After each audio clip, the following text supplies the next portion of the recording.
everyone, my name is Marian Guevara, and if you're new to this channel, here we talk about books, movies, and more. Today I'll be doing another installment to an ongoing series that I have. It's called the Book and Movie Discussion Videos, where I discuss a book and its film adaptation, going over some of the different themes and sort of explaining the major differences between the two stories. So today I'll be discussing a favorite of mine, and that is Howl's Moving Castle by Diana Wynne Jones, and then the Studio Ghibli adaptation by Hayao Miyazaki. Now, I adore both the novel by Diana Wynne Jones and the Miyazaki film.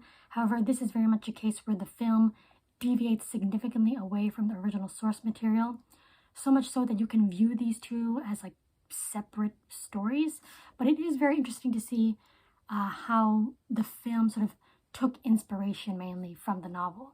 It's much more of a film that's inspired by rather than a straight up adaptation. As it's custom when it comes to the book and movie discussion videos, there will be heavy spoilers for both the novel and the film. So if you haven't, read one or watched the other, I highly recommend that you kind of click away and then revisit when you have done so. So let's start off with a summary of the story. Howl's Moving Castle takes place in this magical land called Ingary, and we're following Sophie Hatter, who is the eldest out of 3 sisters. And one day she's encountered by the Witch of the Waste, who curses her to become an old woman. And Sophie ends up going on a journey where she seeks the aid of the wizard Howl, who lives in this, moving castle. Now, to go over all the differences between the novel and the movie would take up the entire video. So I'm just going to discuss what I consider to be the major differences between the two. And to start off, I would say the tone. The tone of these two stories are significantly different. For the novel, it's quirky, it's whimsical, it's much more humorous. A lot of that comes from Howl and Sophie and their interactions. There's also a very chaotic vibe to the book as well. It's pretty bombastic, I would say. A lot of moving elements, a lot of moving subplots that kind of add to this little quirky wackiness to the novel. However, Howl's Moving Castle, the Miyazaki film, I would say is much more cozy, contemplative even. There's a lot of beautiful lingering shots of nature. And the film sort of gives the viewer time to sort of soak in the beauty of the natural world. I would also say it's much more romantic. There's a lot more emphasis on the romance, or rather, it's portrayed very straightforward, especially compared to the novel, where here there is romance. However, it's a lot more subtle. You kind of have to pick up on certain clues, but towards the end, it sort of just comes together and makes sense. Aside from the tone, of course, another major difference I would say is also characters. In the novel, there's a very large cast, and there are various characters that have varying degrees of importance to the plot. However, with the Miyazaki film, a lot of characters are either removed, they've combined with other characters, or their roles have drastically changed. However, I want to discuss Howl and Sophie for this, section of characters, because I feel that they go through, I think, the most change, or some of the most significant changes. So in the Miyazaki film, you can tell that the two of them have been toned down. And I can see why this was done. I think mainly so that they can appeal to more of a Japanese audience. In the novel, Howl and Sophie, both of them are a lot more bombastic, I would say. Howl in the film, for instance, is a lot more suave, debonair. He's very much a Prince Charming type of character, while in the book, he's incredibly flawed. He's dramatic, he whines, he gets drunk, he's a bit of a womanizer, but he's hilarious. He's just a bit of a hot mess. And then Sophie in the film, yes, she starts off a bit shy, kind of doesn't know what she really wants to do with her life, but as she's going on this journey with Howl and she's confronting her own feelings for him, she becomes more of a solid character who actively goes for what she wants. I think the film Sophie is still a bit more soft-spoken, while this Sophie is much more, feisty, has a lot more punch to her, and she's quite funny as well. The next major difference between the novel and the book would be the way that the plots are structured. So I mentioned that the novel is chaotic. And I think a lot of that has to do with the fact, how the story is structured. Now, of course, you have the major plot with Sophie, trying to break this curse that has been placed upon her. But there are various other side plots that kind of orbit around hers, and they interconnect with one another. And then towards the end, they kind of merge to help propel the climax. However, with the film, I would say that the story is much more straightforward. I'd say that the film is a lot clearer in moving from point A to point B to point C.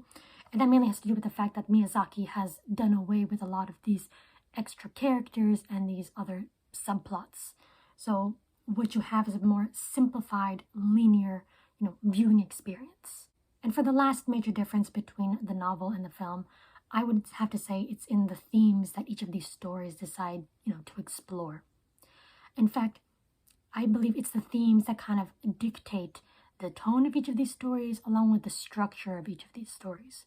So for instance, in the Miyazaki film, there is a prevalent sort of anti-war message theming going on. From the beginning of the movie, the viewer is sort of bombarded with this imagery of soldiers on the streets. You have, constant parades showing off the military. You have, battleships, airships, guns everywhere. And not only do you see the presence of military might, and not only do you hear, news of war and such, towards the latter end of the film, you also get to see the absolute destruction that, war incurs. You see the suffering that a lot of people go through. You see, you hear screaming, you see bombings, you see people fleeing their homes and towns. And aside from, the emphasis on war and how it moves the plot, this is also very much a romance story. In many scenes, I actually got some Beauty and the Beast vibes as well, because in this version, Howl is able to transform into a monster. But yeah, this is very much a romance story, seeing Howl and Sophie fall in love, on this backdrop of pain and suffering that is brought on upon military conflict. The war forces both Howl and Sophie to come to realize what is important to each of them, and sort of forces them to take action to protect what they have loved.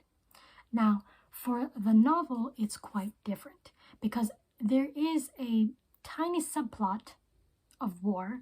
The king mentions that they might be on the brink of it. However, it's never really a major plot. It's not really a major element, as it is in the Miyazaki film. I would say that the original novel is very much a story about self-discovery. It is Sophie's story, and one where a lot of tropes that you find in fantasy and fairy tales that are kind of turned on its head. There's a sort of prophecy or saying that the eldest of three sisters will have ill fortune, and Sophie carries this around throughout the novel, and she uses this as a scapegoat or an explanation whenever she feels that she fails. And even Howl has to tell her, that's garbage. I think this journey of self-discovery is greatly embodied by this subplot that is included in the novel, where Sophie learns that she's actually a witch, and that she has this ability, this power to speak life into objects. And it's basically hinted at from the beginning of the novel that she's had this power. So when she's sewing, hats, she would talk to them. So she would say to a hat, "Oh, you're going to marry money," or "You're going to attract a marriage." And then whatever woman would wear that hat, that would end up happening to them. She would constantly talk to her cane, so much so that the cane would turn into a magic wand. So not only does she learn this power, she discovers it, there's a sense of self-actualization where she kind of embraces it and is able to utilize it. She uses her power to immobilize, the witch's fire demon. She uses her power to will life back into Howl. When she puts Howl's heart into his chest, she's telling the heart, "Beat, beat," willing it to beat, willing Howl to live. It's such a great contrast to the beginning of the novel, where Sophie is a lot more complacent. She's a lot more nervous. She's resigned to the idea that, if she tries to seek out her fortune like her sisters, it's just going to ultimately fail. But towards the end of the book, not only has she accepted who she is, as this witch with this power, she uses it to protect the ones that she loves. So while you do have the romance between Howl and Sophie, although it is a lot more subtle, and although the book does go more in detail on like the magical shenanigans that go on in the world, this is very much Sophie's story and her character development. Now, when it comes to a book and its film adaptation, I think it's quite natural for people to wonder, which one do I prefer? However, if you're going to twist my arm and force me to tell you which one I prefer, I'm going to give it to the novel. And it's mainly due to the characters.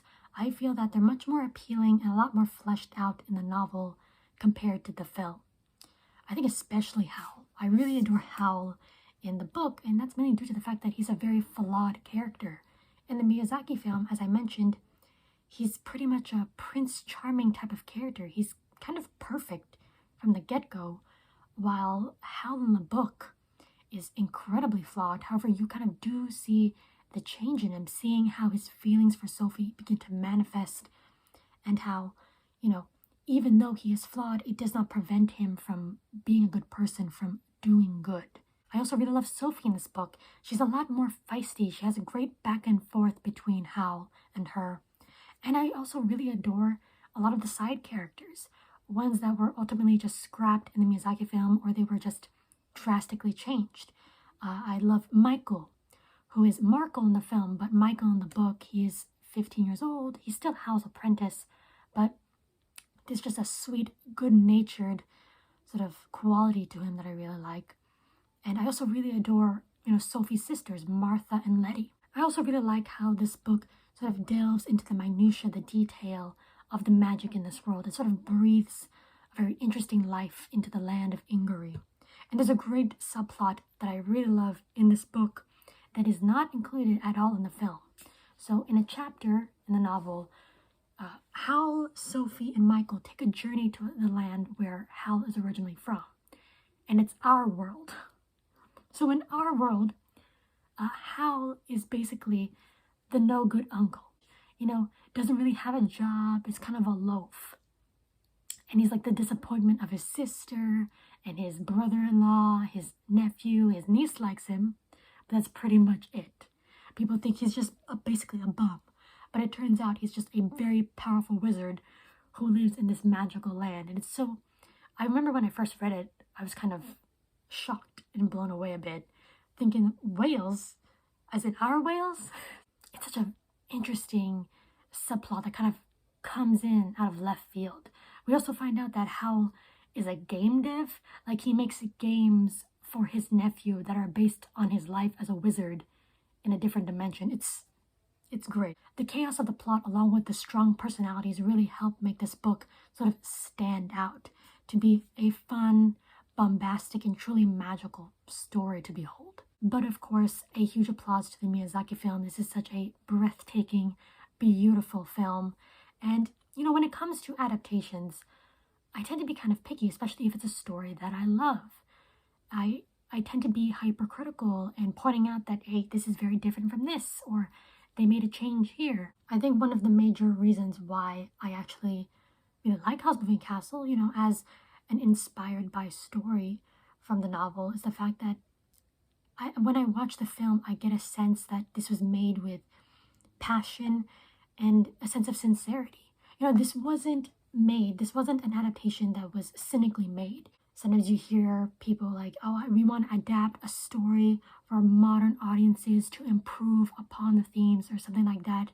No, I think for this case, Miyazaki maybe read the novel and was inspired. He saw these beautiful magical elements in Diana Wynne Jones' novel, and it inspired him to sort of create his own story. There was this sense of passion and genuine joy in the making of it, and a sense of respect to what came before, to what it was based off of. But yeah, I highly recommend both the novel, Howl's Moving Castle, and the movie, because you're going to be in for a treat, whether or not you read or you watch. So that was my book and movie discussion on Howl's Moving Castle, the novel by Diana Wynne Jones, and the film by Hayao Miyazaki. Please let me know down in the comments if you have read the novel, or if you have seen the film, which one do you prefer? And what are your reasons why? Or do you just love both like I do? So thank you for watching this video. I look forward to another installment in the book and movie discussion series, and I hope you'll be there to check it out. Until then, I'll see you next time. Bye!